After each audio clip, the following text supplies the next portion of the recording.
Hello, everyone. Ian McMillan here from BetSided and FanSided, joined by an extremely special guest, two-time Super Bowl winning quarterback Eli Manning, a New York Giants legend, which actually, Eli, leads me to my very first question here right off the top. I need to get some kind of comment on the Empire State Building turning their lights to green and white last night after the Eagles won the NFC Championship. Any comment on that? Yeah, I mean, I'm all for good sportsmanship and telling someone good game or recognizing a good product and saying, hey, good job, congratulations. But I don't know about like going way out of my way to congratulate someone on something. Might be a little extreme. So I can understand the New Yorkers' response and not liking this just because of the rivalry between New York and Philadelphia and the Giants and the Eagles, and it was tough to see that. Yeah, a lot of New Yorkers very upset about that yesterday. You are partnered with Quaker, the official oatmeal sponsor of the NFL. We are going to get into that in just a few minutes, but I do have a couple more questions I want to throw your way. One specifically that relates to the NFC Championship game yesterday. The third quarterback rule. I wanted to get your thoughts on that because this was something that existed from 91 up until 2010, where teams were allowed to dress an emergency third quarterback that didn't count against the team's dressed player limit for the game. They got rid of that rule in 2011. Teams could then dress 46 players, but as we're seeing, teams are still mostly just dressing two quarterbacks. And what happens is if two quarterbacks go down, they don't really have anywhere else to go. And unfortunately, this happened in the NFC Championship game. Brock Purdy goes down, Josh Johnson goes down, and then they have to bring Brock Purdy in, who can't throw the football, and they just have to run the ball the rest of the game. Do you think the NFL should bring back the third quarterback rule, and kind of just what's your general thought about that?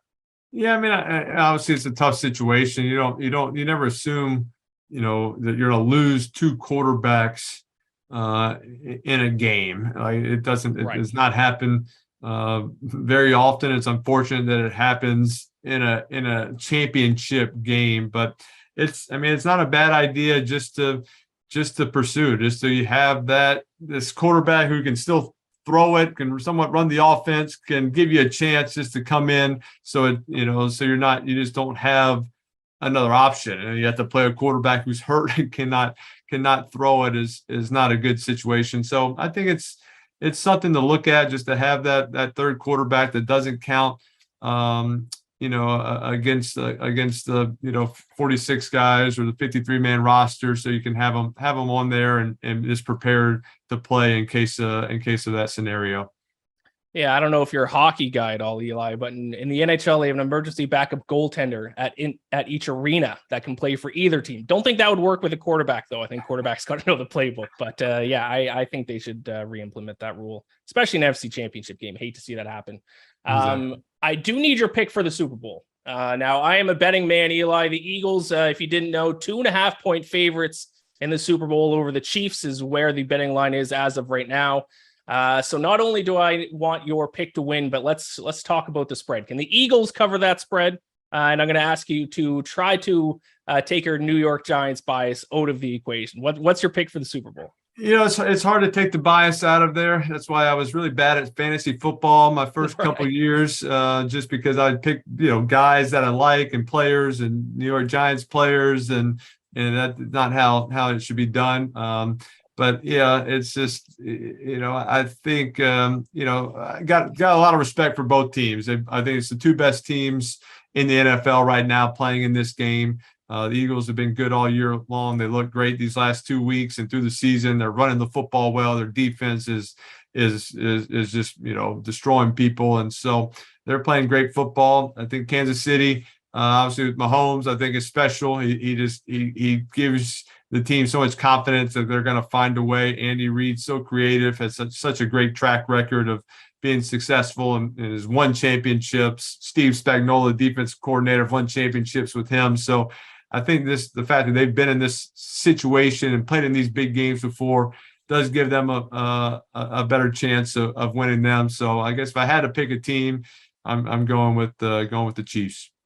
Now, I mentioned the betting line for the game. Obviously, sports betting has exploded over the past few years, but when you were playing in the NFL, were you ever aware of what the betting odds were or what the point spread was ahead of any game that you played? No, I never looked at it. For me, it was just, I looked at the defense and scheme and, what plays we're going to run. And that's all I cared about. And so I'm still not very good at that part of football. I just try to think, hey, matchups and personnel and styles and defensive coordinators and how that all goes into who I think is going to win the game.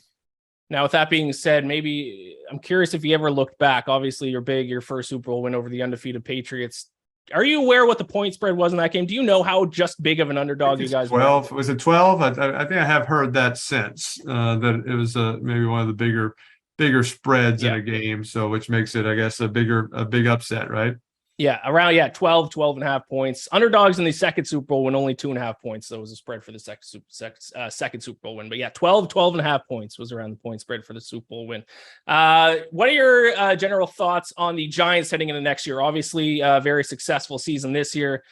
Made the playoffs, won a playoff game. What are your thoughts on the Giants in general? What do they need to do to take a step forward next year? Well, I think this offseason is big. Obviously, they got a couple of their own guys that are up that they got to look at signing back and keeping those core guys, but also need to make some splash in free agency or in the draft and do well in those deals and get a couple of key players that can come in and make it immediate impact on the team. But I thought they played really well this year. They kept games close. They were able to make fourth quarter comebacks, that's what you want from a team, that they don't get down, they don't get overwhelmed by the situation, and they can fire and play their best football at the end of games and in clutch situations. So that was great to see. I thought Daniel Jones played his best game of the entire season in the playoffs. So it's great that you have a quarterback that can rise to the occasion and play great there. So I'm excited about the future. I think the longer these guys stay within the offense and they keep the same coaches and same core of guys, the better off they can be, and they'll continue to just learn how to play better and go deeper into the playoffs. Speaking of Daniel Jones, this was obviously his most successful season to date. Did you see something that he changed or something he did differently this past season that led to his improved success?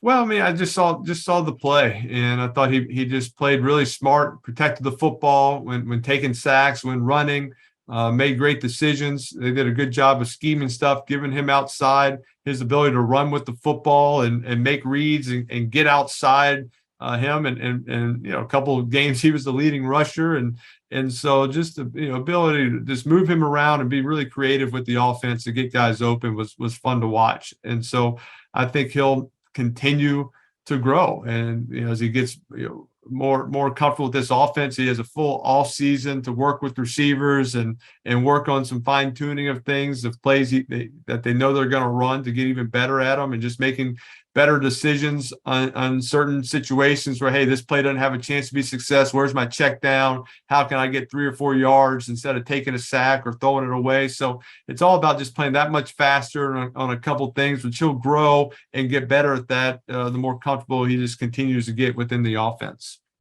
Now, at the start of the interview, I did bring up that you are partnered with Quaker, the official oatmeal sponsor of the NFL. Tell me about your partnership with them. Yeah, excited to partner with Quaker to invite fans to share how they pre-grain before the big game for a chance to attend next year's Super Bowl. So to enter the contest, fans can go to TikTok and follow @Quaker, and they can upload their own pre-grain video to share how they prepare for the game with Quaker oats. And they can use the caption hashtag Quaker pre-grain #entry. And you can upload those starting today until February 12th, which is Super Bowl Sunday. So create a fun, interesting, creative video, upload it to TikTok, and you got a chance to go to the Super Bowl next year. There you go. Perfect. Thank you very much. So yeah, viewers, head over to @Quaker on TikTok to find out more about that. Thank you so much, Eli. I really appreciate you taking the time. Take care. Thank you.